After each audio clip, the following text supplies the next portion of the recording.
Everyone, good morning and welcome back to my another blog. तो friends, अभी सुबह के 6 बज रहे हैं और हमारे दिन की शुरुआत होती है सुबह 6 बजे से। तो आज है हमारे 7 डे स्टडी चैलेंज का सेकेंड डे। तो पहला दिन तो बहुत अच्छा गया था, बहुत अच्छे से हमने अपना चैलेंज कंप्लीट किया था। आज है सेकेंड डे, देखते हैं कैसा जाता है। तो हम स्टार्ट करते हैं योगा से, क्योंकि योगा बहुत इंपॉर्टेंट है एक एस्पिरेंट के लिए। जितनी आपको मेंटल स्टेबिलिटी रहती है उतनी स्टडी आपकी अच्छी होती है। तो 20 to 25 मिनट का योगा करते हैं। योगा करने के बाद अपने रूम की साफ सफाई कर लेते हैं, जो बर्तन वगैरह थोड़े बहुत होते हैं वो भी साफ कर लेते हैं। उसके बाद नहा लेंगे। नहाने के बाद माता रानी के सामने मत्था टेक लेंगे, दिए जला देंगे, क्योंकि अभी चल रहा है नवरात्र का टाइम और हर कोई भक्ति भावना में डूबा हुआ है। तो हम एस्पिरेंट भी जब भगवान पे भरोसा करते हैं तो मुझे लगता है कि एनर्जी बहुत पॉजिटिव रहती है और अच्छा फील करते हैं। हम लोग जो अपना टारगेट सेट करते हैं उसे कंप्लीट भी करते हैं, क्योंकि ये एक माइंड में चीजें फीड होती रहती है कि नहीं, भगवान है हमारे साथ। क्योंकि हमारे पूर्वज भी दैवी शक्ति में बिलीव करते थे, तो हम लोगों की परवरिश उसी तरीके से हुई है। तो मुझे लगता है, पर्सनली मैं इस चीज को फील करती हूँ कि मुझे बहुत पॉजिटिव एनर्जी रहती है इससे। और अभी हम बना लेते हैं अपना नाश्ता। नाश्ते में हमने बनाया है पोहा और चाय, क्योंकि आज मुझे खाना खाने का मन नहीं था, बहुत ज्यादा हैवी फील हो रहा था। तो हमने सोचा कि नाश्ता थोड़ा सा हैवी कर लेते हैं, ताकि आज लंच हम स्किप कर देंगे। तो आज का हमारा लंच और ब्रेकफास्ट यही था। तो अभी हमारा ब्रेकफास्ट हो गया है। ब्रेकफास्ट कंप्लीट करने के बाद हम आ जाते हैं अपनी स्टडी करने के लिए। तो सबसे पहले हमने अपनी 3 क्लास हिस्ट्री की कंप्लीट की, जो कि 1.5 घंटे की क्लास होती है। तो 3 क्लास कंप्लीट करने के बाद अब हम अपने नोट्स का रिवीजन करेंगे। तो रिवीजन हम अभी नहीं करेंगे। हमारा अगला जो चैप्टर स्टार्ट होने वाला है क्लास में वो है भारतीय राष्ट्रीय आंदोलन। तो मैं सोच रही हूँ कि मैं पहले बुक पढ़ लेती हूँ, बुक से वो टॉपिक कंप्लीट कर लेती हूँ, उसके बाद मैं अपने नोट्स का रिवीजन करूंगी, ताकि जस्ट अभी हमारी क्लास खत्म हुई है तो थोड़ा सा गैप भी मिल जाएगा। तो अभी हम चलते हैं अपना नोट से भारतीय राष्ट्रीय आंदोलन वाला टॉपिक कंप्लीट कर लेते हैं, ताकि जब कल लेक्चर हो तो उसमें बहुत सारी चीजें हमें पहले से पता हो। और ये एक ऐसा टॉपिक है जो हर एग्जाम में पूछता है, तो पहले भी हम लोगों ने पढ़ा है, लेकिन हम स्पेक्ट्रम से कंप्लीट नहीं करते थे। वनडे एग्जाम के लिए ज्यादातर हम लोग फैक्ट बेसिस पे काम करते हैं, तो इसी वजह से हम अभी स्पेक्ट्रम से ये वाला टॉपिक कंप्लीट कर लेते हैं। क्योंकि आपको पता है कि हम लोग जब वनडे एग्जाम के लिए पढ़ते हैं तो 1857 की क्रांति एक लेक्चर में कंप्लीट हो जाती है, लेकिन सर ने 3 लेक्चर में कंप्लीट किया। तो आप समझ सकते हैं कितना डिटेल में पढ़ा रहे हैं, कितना डिटेल में एक्सप्लेन कर रहे हैं एक एक हेडिंग को। तो इसी वजह से पहले हम स्पेक्ट्रम से पढ़ लेते हैं इस टॉपिक को, ताकि कल जब लेक्चर हो तो उसमें हमें ये ना हो कि कुछ नई चीजें देखने को मिल रही हैं। एक बार बुक से पढ़े रहते हैं तो लेक्चर को समझने में काफी आसानी होती है। और फ्रेंड्स, आज के वीडियो में हम बात करने वाले हैं कि क्या सिर्फ घटना चक्र में पढ़ लेना चाहिए या घटना चक्र के अलावा थ्योरी पढ़ना चाहिए। क्योंकि बहुत सारे एस्पिरेंट हैं जिनके क्वेश्चन है कि क्या हम सिर्फ घटना चक्र सॉल्व कर लेंगे तो उससे हमारा हो जाएगा। तो उस पर बात करने वाले हैं, तो वीडियो को स्किप बिल्कुल भी मत करिएगा, पूरी वीडियो देखिएगा। तो अभी हम अपना डिनर बना लेते हैं। डिनर में हम बना रहे हैं दाल और ये आलू थोड़ा सा जीरा वाला फ्राई कर लिए हैं। उसके साथ में हमने रोटी बना ली है। तो क्योंकि चावल खाने का मन था, लेकिन फिर हमने सोचा कि चावल खाएंगे अगर तबियत खराब हो जाएगी तो फालतू में स्टडी डिस्टर्ब होगी, तो इसी वजह से रोटी बना लिया। तो फ्रेंड्स, ये कमेंट मैं साइड में लगा रही हूँ। इस कमेंट पे मैंने कल रिप्लाई दिया था, लेकिन वीडियो काफी लंबी हो जाती, इस वजह से बहुत शॉर्ट में हमने बात कर लिया था। आज के इस वीडियो में इस कमेंट पे हम साक्षी के साथ बात करने वाले हैं, क्योंकि जब तक साक्ष्य नहीं सामने होता है तब तक वो कॉन्फिडेंस नहीं आता है। तो हमारे जो पेपर हुए थे 11 फरवरी को आरओ का, उसमें हिस्ट्री के आपके 18 क्वेश्चन थे टोटल। तो वो क्वेश्चन कहाँ से आए थे, आपको क्या सिर्फ घटना चक्र सॉल्व करना चाहिए, थ्योरी भी पढ़ना चाहिए, या सिर्फ आपको क्वेश्चन पे पूरी तरीके से डिपेंड होना चाहिए, ये सारी डिस्कशन आज की इस वीडियो में आप लोगों को मिल जाएगी। तो चलिए आगे वीडियो को कंटिन्यू करते हैं। और बैकग्राउंड में थोड़ा सा शोरगुल हो रहा है तो उस चीज को अवॉइड करिएगा, क्योंकि अभी मेरे पास टाइम है, मैं वीडियो शूट कर ले रही हूँ। इसके बाद जब मैं बैठूंगी अपना प्रैक्टिस सेट लगाने के लिए या फिर अपने रिवीजन के लिए, तो उसके बाद हमें टाइम नहीं मिलने वाला है। तो इसी वजह से ये वीडियो शाम के टाइम में मैं शूट करूँ, और इस टाइम पे बहुत हॉस्टल में शोरगुल होता रहता है, लेकिन क्या करें, जो मैंने अपना टारगेट रखा है उसे हमें कंप्लीट करना है। तो अभी मेरे पास यही टाइम है, तो इसी टाइम में मैं शूट कर रही हूँ वीडियो। तो चलिए वीडियो को आगे कंटिन्यू करते हैं और बताते हैं कि क्वेश्चन जो आपके हिस्ट्री के थे वो कहाँ से थे। क्योंकि अभी प्रेजेंट टाइम में हम हिस्ट्री ही पढ़ रहे हैं और कई दिन से हिस्ट्री से रिलेटेड हम लोग बातें कर रहे हैं, तो हमें लगा कि हिस्ट्री के क्वेश्चन लेंगे तो आप लोग ज्यादा समझ जाएंगे और शायद हम अच्छे से समझा पाएंगे आप लोगों को। तो पहले भी आप लोगों को क्वेश्चंस आते थे कि क्या हमें सिर्फ घटना चक्र पढ़ना चाहिए, तो मैं एक लाइन में बोल दूं कि नहीं, घटना चक्र केवल आप पढ़ के आप एग्जाम नहीं क्लियर कर सकते हो। अब एग्जाम का वो नेचर ही नहीं रहा कि सिर्फ आप घटना चक्र पढ़ के एग्जाम क्लियर कर लो। दूसरी चीज, आप अगर इस एक्सपेक्टेशन से घटना चक्र को लगाते हो कि वहां से डायरेक्ट आपको रिपीटेड क्वेश्चन देखने को मिलेंगे, तो हो सकता है पिछले 2-4 साल के क्वेश्चन जो होंगे उनमें से कुछ क्वेश्चन आपको रिपीट होते हुए दिख जाए। अदरवाइज उससे पहले के जो क्वेश्चन होते थे वो बहुत शॉर्ट क्वेश्चन होते थे और वन लाइनर क्वेश्चन होते थे। तो अब आयोग के पेपर पूछने का जो तरीका है वो बदल चुका है। अब पहले वाले क्वेश्चन रिपीट होंगे ये संभव नहीं है। हाँ, वहां से कुछ फैक्ट आपके रिपीट हो सकते हैं, कुछ कॉन्सेप्ट रिपीट हो सकते हैं, और कोई भी कॉन्सेप्ट विदाउट फैक्ट नहीं होता है। आपको फैक्ट याद करना ही करना है। पेपर सिर्फ लगा लेते हैं तो क्वेश्चन पेपर आप लगाते हो तो सिर्फ उसी क्वेश्चन का कॉन्सेप्ट क्लियर होता है, वो भी उसका उतना ही एक्सप्लेनेशन होता है जितना उस क्वेश्चन के लिए इंपॉर्टेंट होता है। तो इसलिए आपको पढ़ना पड़ेगा, थ्योरी नोट्स बनाने पड़ेंगे। जब तक आप थ्योरी नहीं पढ़ोगे, नोट्स नहीं बनाओगे, तब तक क्वेश्चन सॉल्व करना पॉसिबल नहीं रहा, क्योंकि अब आयोग का वो नेचर नहीं रहा कि वन लाइनर रटे रटाए क्वेश्चन पूछता था। अब पूरी तरीके से पैटर्न बदल चुका है। पहले आपके पीसीएस में भी इतने लेंदे क्वेश्चन नहीं आते थे, अगर आप 2018 से पहले का पीसीएस उठा के देखेंगे तो। हाँ, ये था कि जीएस का नेचर हमेशा से टफ रहा है, लेकिन वन लाइनर था पहले। अब जो आपका आता है वो कथन कारण वाले ज्यादा क्वेश्चन होते हैं, स्टेटमेंट बेस्ड क्वेश्चन होते हैं। तो उसके लिए आपको डेप्थ में पढ़ना पड़ेगा, डीप नॉलेज होनी चाहिए। ये नहीं कि आपका सूरत अधिवेशन कब हुआ था, आपने एक लाइन में रट लिया, वो नहीं चलेगा। अब वहां पूरा सूरत अधिवेशन में क्या क्या हुआ था, उसकी अध्यक्षता किसने की थी, उसमें क्या क्या फैसले लिए गए थे, क्या क्या बदलाव हुए थे, सब कुछ आपको नॉलेज होनी चाहिए। सारी चीजें अच्छे से पता होनी चाहिए आपको, तभी जाके वहां स्टेटमेंट को आप क्लियर कर पाएंगे कि क्या सही था और क्या गलत था।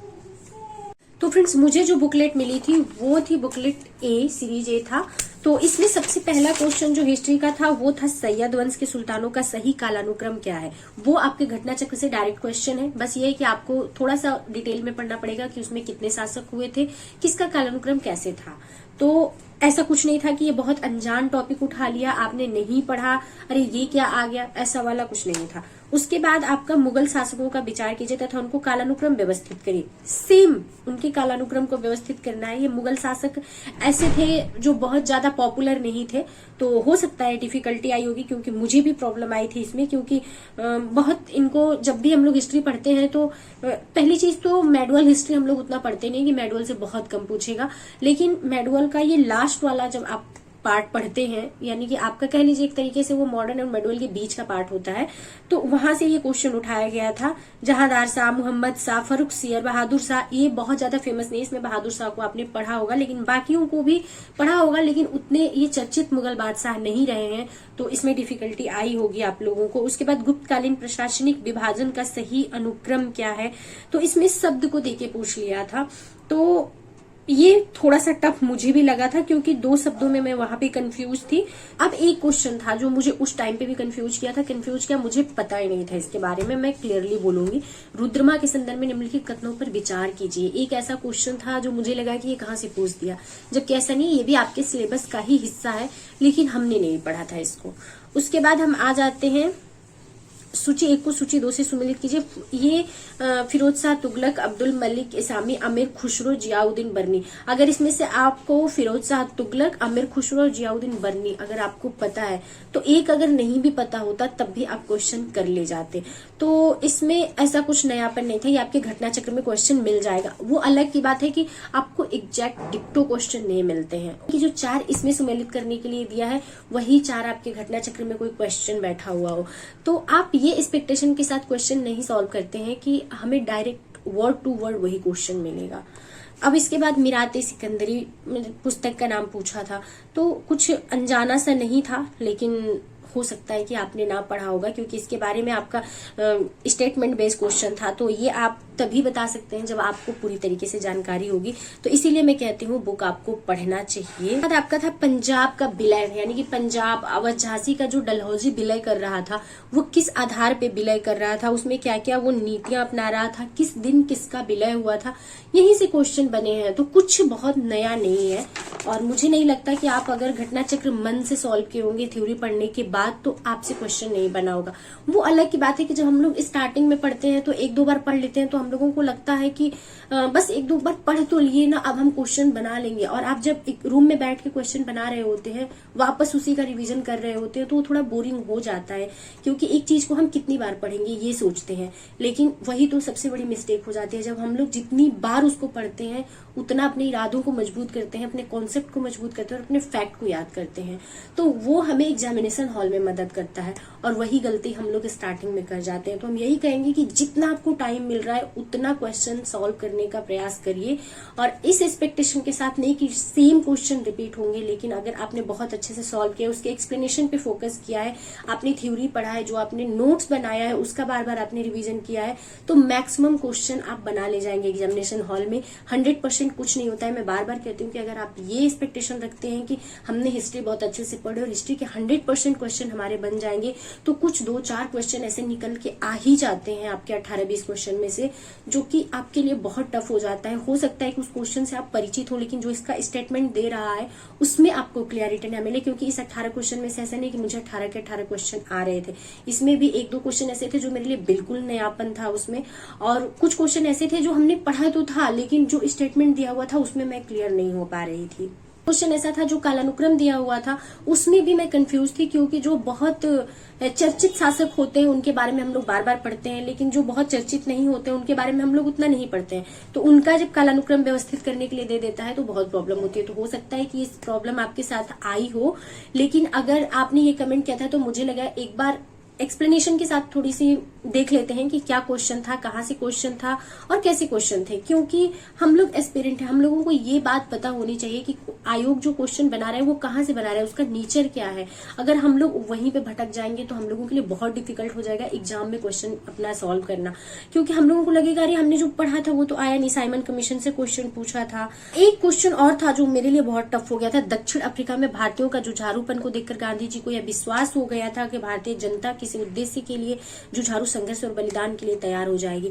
तो ये जो स्टेटमेंट था इसमें मैं थोड़ा सा कंफ्यूज थी, क्योंकि मैं बहुत ज्यादा क्लियर नहीं थी और अभी भी मैंने इसको क्लियर नहीं किया है, इसी वजह से इस पे बात नहीं किया। अब जाके मेरा भारतीय राष्ट्रीय आंदोलन शुरू हुआ है टॉपिक, तो अब ये क्वेश्चन मेरा क्लियर हो जाएगा। तो ऐसे कुछ क्वेश्चन थे जो मुझे भी नहीं आ रहे थे, और ऐसा नहीं है कि दक्षिण अफ्रीका में हम लोग नहीं पढ़े हैं कि गांधी जी ने क्या प्रयास किया या उनकी शुरुआत कैसे हुई, लेकिन ये स्टेटमेंट को हम नहीं ओके कर सकते, क्योंकि हमें जब तक पूरी तरीके से सही नॉलेज ना हो, इसमें नेगेटिव मार्किंग है, तो हम वहां पे रिस्क नहीं ले सकते हैं। तो कुछ ऐसे कुछ बिपिन चंद्रपाल के बारे में पूछा था, बाद आपके बंगाल ब्रिटिश इंडियन सोसाइटी को लेके क्वेश्चन पूछा था। तो मुझे नहीं लगता है कि कुछ ऐसे क्वेश्चन थे जो आपको बिल्कुल अनजान से लगे हों। आप घटना चक्र सॉल्व किए होंगे तो उसमें भी मिला होगा, बशर्ते जब हम पहली दूसरी बार घटना चक्र सॉल्व करते हैं तो अब घटना चक्र इतनी मोटी हो गई है और उसको सॉल्व करने में इतनी फ्रस्ट्रेशन होती है, इतना टाइम लगता है, इतनी घबराहट होती है कि बहुत सारी चीजें हम लोगों से मिस हो जाती है। इसी वजह से किसी भी आपके जो भी आपके पास मैटर पड़े हुए हैं उसका इतनी बार रिवीजन करिए कि कुछ भी चीजें उसमें से आपकी मिस ना हो, छूटे ना। तो मैं बार बार कहती हूँ, आप पहले चीज तो प्रीवियस ईयर क्वेश्चन पेपर पे काम करिए, क्योंकि जब तक आप प्रीवियस ईयर क्वेश्चन पेपर पे काम नहीं करेंगी तब तक आपको ये प्रॉब्लम आएगी ही आएगी। और आयोग से कम्युनिकेशन का सबसे अच्छा रास्ता सिलेबस और प्रीवियस ईयर क्वेश्चन पेपर है। इसके अलावा आप नहीं समझ सकते हो कि आयोग क्या सोचता है, आयोग क्या समझता है। तो इन 2 चीजों को स्किप नहीं करना, इन 2 चीजों के साथ थोड़ा एक्स्ट्रा टाइम लग जाए तो भी घबराना नहीं है, इन 2 चीजों पे अच्छे से काम करना है। कई बार बहुत सारे एस्पिरेंट के मन में ये ख्याल आता होगा कि कितना पढ़ना ही है, हम सब चीजें पढ़ लेंगे। सिलेबस इसीलिए आयोग देता है कि आपको सब कुछ नहीं पढ़ना है, आपको सिलेबस के अकॉर्डिंग पढ़ना है। ऑलरेडी आयोग का सिलेबस काफी लेंदी है, तो सिलेबस पे बिल्कुल फोकस करिएगा। कभी भी विदाउट सिलेबस स्टडी करने का प्रयास मत करिएगा, क्योंकि विदाउट सिलेबस अगर आप स्टडी करने का प्रयास करेंगे तो सागर में मोती ढूंढने वाली कंडीशन हो जाएगी। नहीं समझ पाएंगे कि कहाँ से क्वेश्चन पूछ दिया, कितना पूछ दिया, क्योंकि एक लिमिटेड टाइम होता है, एक लिमिटेड टाइम के अंदर तैयार करना होता है। और आपको सिर्फ अकेले एग्जाम में नहीं बैठना है, उन बच्चों के साथ फाइट करना है जो एक स्ट्रेटेजी के तहत अपनी स्टडी कंप्लीट कर रहे हैं और बहुत अच्छे से टाइम का यूज कर रहे हैं। तो हमें उन बच्चों के साथ फाइट करना है, तो हमें अपने आप को उस एग्जाम के लिए और उस कंपटीशन के लिए तैयार करना है, ना कि कोई डिग्री हासिल करनी है। तो अब नेचर बदल चुका है, हम लोगों की एकेडमिक का जो टाइम था वो थोड़ा अलग था और अब कंपटीशन का जो दौर होता है वो बहुत अलग होता है। तो हम लोगों को ये समझना है कि आयोग हमसे क्या पूछना चाहता है, आयोग हमसे क्या जानना चाहता है, तो उस स्ट्रैटेजी पे हम लोगों को काम करना है। तो अभी हम अपने नोट्स का रिवीजन कर रहे हैं, नोट्स का रिवीजन कंप्लीट कर लेंगे, क्योंकि हम सोचेंगे कि इकट्ठे हम नोट्स बना के लास्ट में रिवीजन करेंगे तो वो बहुत ज़्यादा हो जाएगा और रिवीजन नहीं कर पाएंगे। तो इसी वजह से हम रिस्क नहीं लेना चाहते हैं, तो हम नोट्स का रिवीजन करते हैं। साथ में हम थोड़ा सा चाय बना लिए, क्योंकि कंटिन्यू स्टडी करते करते बहुत ज़्यादा ऐसे हैवी फील होने लगता है, तो बीच बीच में मैं चाय पी लेती हूँ। मैं कोशिश कर रही हूँ कि चाय कम कर दूँ, लेकिन जब हम अपनी स्टडी अच्छे से करना चाहते हो तो पता नहीं क्यों मुझे ऐसा लगता है कि जब कंसंट्रेट नहीं कर पाती हूँ तो एक कप चाय पी लेती हूँ तो बहुत अच्छे से मैं अपनी स्टडी कंप्लीट कर लेती हूँ। इसी वजह से चाय दिन भर में 3 से 4 हो जा रही है, जो कि बहुत बैड हैबिट्स है। तो इसीलिए मैं कोशिश कर रही हूँ कि चीनी की जगह मैं गुड़ ऐड करके चाय पीऊँ, क्योंकि गुड़ वाली चाय उतने नुकसान नहीं करती है। तो फ्रेंड्स, इस वीडियो को बहुत लंबा नहीं करेंगे, इस वीडियो को यहीं पे एंड करेंगे और अभी हमें अपना क्वेश्चन सॉल्व करना है। जो आज हमारी हिस्ट्री की क्लास कंप्लीट हुई है, जो 3 क्लासेज हमने कंप्लीट की है, वहां से क्वेश्चन सॉल्व करने हैं। और कुछ टॉपिक हमारे जो हैं वो सर ने छोड़ दिया है, तो उसी सीक्वेंस में हम चल रहे हैं। लेकिन क्वेश्चन जब हम सॉल्व करने बैठेंगे तो वो क्वेश्चन इसमें मिक्स है, तो क्वेश्चन हम लगा लेंगे, लेकिन उस टॉपिक को हमने अपने स्पेक्ट्रम में स्किप कर दिया है कि जब सर उसकी क्लास लेंगे उस टाइम पे हम पढ़ेंगे, क्योंकि हम इसमें एक्सपेरिमेंट नहीं करना चाहते। सर जिस तरीके से गाइड कर रहे हैं हम उसी तरीके से आगे बढ़ रहे हैं, क्योंकि टाइम बहुत ही कम है। और एक एक्सपीरियंस जो किया हुआ है, जिसका 20 साल का एक्सपीरियंस है, मुझे लगता है कि उसके एक्सपीरियंस के बेसिस पे अगर हम लोग काम करेंगे तो ज़्यादा बेहतर हम लोगों का स्कोर हो जाएगा एग्जाम में। तो इसी वजह से मैं रिस्क बिल्कुल भी नहीं लेना चाह रही हूँ। तो जिस सीक्वेंस में सर पढ़ा रहे हैं उसी सीक्वेंस में मैं अपना स्पेक्ट्रम से रीडिंग कर रही हूँ, साथ में अपना प्रैक्टिस कर रही हूँ और साथ में हम अपने नोट्स का रिवीजन भी करते जा रहे हैं, ताकि एक बार इकट्ठा ना हो जाए। तो उम्मीद करते हूँ कि वीडियो आप सभी को पसंद आई होगी। वीडियो पसंद आई हो तो लाइक जरूर कर दीजिएगा, और चैनल पे अगर नए हैं तो चैनल को सब्सक्राइब करके बेल आइकन प्रेस कर दीजिएगा, जिससे मेरी आने वाली वीडियो को नोटिफिकेशन आप सभी को मिल सके। तो चलिए मिलते हैं नेक्स्ट वीडियो में। वीडियो पसंद आई हो तो लाइक जरूर करना, और कोई क्वेरीज हो तो कमेंट बॉक्स में कमेंट कर दीजिएगा, मैं रिप्लाई जरूर करती हूँ।